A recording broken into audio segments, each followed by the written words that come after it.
ஸ்ரீ ரேவா காண்டம் 177 அத்தியாயம் பூதீஸ்வர தீர்த்தத்தின் பெருமை. குறிப்பு: இந்த அத்தியாயம் ஆக்னேயம், வாயவியம், வாருணம், பிராம்யம் மற்றும் திவ்யம் போன்ற பல்வேறு வகையான நீராடல் முறைகளை குறித்து விவரிக்கிறது. இவற்றுள் ஆக்னேய நீராடலே உடல் முழுவதும் திருநீர் பூசிக்கொள்ளுதல், அதுவே மிகச் சிறந்ததென தீர்மானிக்கிறது. ஸ்ரீ மார்க்கண்டேய முனிவர் கூறினார்: மன்னனே, அதன் பின்னர் ஒருவன் அனைத்து தீர்த்தங்களிலும் மிகச் சிறந்ததான பூதீஸ்வர தீர்த்தத்திற்கு செல்ல வேண்டும். அதை தரிசித்த மாத்திரத்திலேயே அனைத்து பாவங்களும் நீங்கிவிடும். முற்காலத்தில் அந்த புனிதமான இடத்தில் சூலாயுதத்தை ஏந்திய தேவாதி தேவரான சிவபெருமான் சிவனார் தன் திருமேனியில் திருநீற்றை அணிந்து கொண்டார். எனவே இது பூதீஸ்வரம் என்று அழைக்கப்படுகிறது. புஷ்ய நட்சத்திர நாளிலோ, பூச நட்சத்திர தினத்திலோ அல்லது ஒருவரின் பிறந்த நட்சத்திர நாளிலோ, குறிப்பாக அமாவாசை நாளிலோ ஒருவன் பூதீஸ்வரத்தில் புனித நீராட வேண்டும். அவ்வாறு செய்வதன் மூலம் அவன் தன் குடும்பத்தை சேர்ந்த 1 கோடி பேரை பாவங்களிலிருந்து விடுவிக்க இயலும். மன்னனே, அந்த புனிதமான இடத்தில் பக்தியுடன் தன் உடலில் திருநீறு பூசிக்கொள்பவருக்கு கிடைக்கும் பலன் செவிமடுப்பீராக. சிவ ஆலயத்தில் அவனது உடலில் ஒட்டி இருக்கும் திருநீற்றின் துகள்களின் எண்ணிக்கைக்கு இணையான ஆயிரக்கணக்கான ஆண்டுகள் அவன் சிவலோகத்தில் கௌரவிக்கப்படுகிறான். பஸ்மஸ்நானம், திருநீற்றை உடல் முழுவதும் பூசிக்கொள்ளும் முறை அனைத்து வகையான ஸ்நான முறைகளிலும் நீராடல் முறைகளிலும் மிகச் சிறந்ததாக கருதப்படுகிறது. பண்டைய முனிவர்கள் அவ்வாறே கூறியுள்ளனர். அனைத்து சாஸ்திரங்களிலும் இது மிகச் சிறந்ததாக குறிப்பிடப்படுகிறது.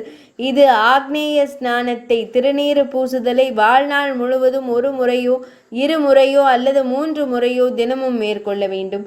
இதனால் பக்தனின் பாவங்கள் அழிகின்றன. பரதகுலத்தின் சிறந்த வாரிசை, திவ்ய ஸ்நானம் எனப்படும் சூரிய ஒளியில் நின்று நீராடுதல் என்பதை விட வாயவ்ய ஸ்நானம், காற்றினால் எழுப்பப்படும் தூசு படலத்தால் உடலை தூய்மைப்படுத்திக் கொள்ளும் முறை சிறந்தது. வாயவ்ய ஸ்நானத்தை விட பிராமிய ஸ்நானம், வேத மந்திரங்களை ஓதி நீராடுதல் சிறந்தது. பிராமிய ஸ்நானத்தை விட வாருண ஸ்நானம், கடல் அல்லது நீர் நிலையில் மூழ்கி நீராடுதல் சிறந்தது. ஆக்னேய ஸ்நானம், திருநீறு பூசி நீராடுதல் வாருண ஸ்நானத்தை விட சிறந்தது என்று சுயமாக தோன்றிய இறைவனே பிரம்மதேவனே கூறியுள்ளார். எனவே மிகுந்த முயற்சியுடன் ஆக்னேய ஸ்நானத்தை மேற்கொள்ள வேண்டும். விபூதியை திருமேனியில் பூசி நீராட வேண்டும். யுதிஷ்டிரர் கூறினார்: ஆக்னேயம், வாருணம், பிராமியம், வாயவ்யம் மற்றும் திவ்யம் ஆகிய இந்த 5 வகையான நீராடல் முறைகளின் தன்மையை அறிய நான் விருப்பம் கொண்டிருக்கிறேன். மார்க்கண்டேய முனிவர் கூறினார்: ஆக்னேயம் என்பது புனிதமான திருநீற்றை கொண்டு நீராடுதல், அதாவது உடல் முழுவதும் திருநீறு பூசிக்கொள்வதாகும். வாருணம் என்பது ஆறு, ஏரி அல்லது கடலின் நீரில் மூழ்கி நீராடுவதாகும். பிராமியம் என்பது ஆபோஹிஷ்டா, ரிக்வேதம் என்ற மந்திரத்தை ஓதிக்கொண்டே தன் மீது நீரை தெளித்து கொள்ளும் வேத முறை சார்ந்த நீராடலாகும். வாயவ்யம் என்பது பசுக்களின் குளம்புகளால் கிளப்பப்படும் தூசு படலத்தில் உடலை வெளிப்படுத்துவதாகும்.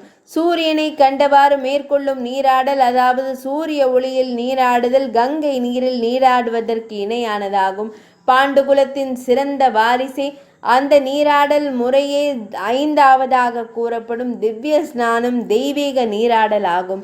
எனவே பூதீஸ்வர தீர்த்த ஸ்ரத்தையுடன் நீராடி ஈசான இறைவனை வழிபடுபவர் அகத்திலும் புறத்திலும் தூய்மை அடைகிறார். புலன்களுக்கு எட்டாத மிக நுட்பமானதும் மிக உயர்ந்ததுமான அந்த பதத்தை, இறைநிலை அல்லது பரம்பொருளை அந்த புனித தவத்தில் எப்போதும் தியானிப்பவர்கள் சந்தேகத்திற்கிடமின்றி பாக்கியம் பெற்றவர்கள் ஆவர். அந்த தீர்த்தம் முக்தி அளிக்கும் தீர்த்தமாகும். அனைத்து தீர்த்தங்களிலும் மிகச் சிறந்ததாகும். அதனை வெறுமனே தரிசனம் செய்வதன் மூலமே அனைத்து பாவங்களும் முழுமையாக அழிந்து போகின்றன. அங்கு மகேஸ்வரனாரை போற்றி வழிபட வேண்டும். அதன் மூலம் ஒருவருக்கு அரசுரிமை கிடைக்கிறது. ஜபத்தின் மூலம் பாவங்கள் நீங்குகின்றன. தியானத்தின் மூலம் எல்லையற்ற நிலையை அடையலாம். தியானத்திற்கான மந்திரம் சிவனை அனைத்து யோகங்களுக்கும் மற்றும் அனைத்து உலகங்களுக்கும் தலைவன் என்று கூறி, அவர் மயக்கம் மற்றும் துயரமற்றவர், சிறந்த ஞானத்தின் மூலம் அறியப்படுபவர், ஆதியும் இடைப்பகுதியும் இல்லாத ஜோதி ஒளி வடிவானவர், அவர் ஒருபோதும் பிறக்காதவர், தோற்றுவிக்கப்படாதவர், அவரை விவரிக்க எந்த சொல்லும் இல்லை. அவர் அனைத்து உயிரினங்களிலும் வியாபித்திருப்பவர். மன்னனே, அந்த தீர்த்தத்திற்கு சென்று புனித நீராடுபவர் அஸ்வமேத யாகத்தை செய்ததற்கான பலனை பெறுகிறார். ஆனால் முக்தியை விரும்பும் மனிதர்கள் இத்தகைய பெருமை வாய்ந்த இறைவனை அறியாமல் இருக்கிறார்களே. 177ஆம் அத்தியாயம் இனிதே நிறைவடைந்தது.